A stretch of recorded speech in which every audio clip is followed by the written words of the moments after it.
How to turn off post sharing on Instagram stories. Hi everyone, it is GuideHacks, and in this video I will show you how to turn off post sharing on Instagram stories. Now let's get started.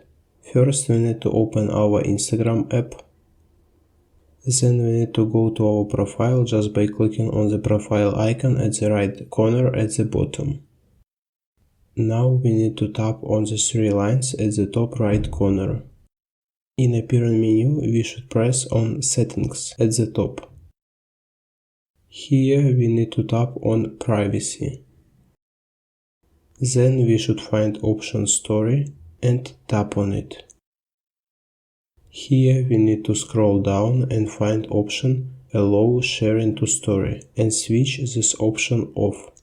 Also you can switch off option Allow sharing to messages.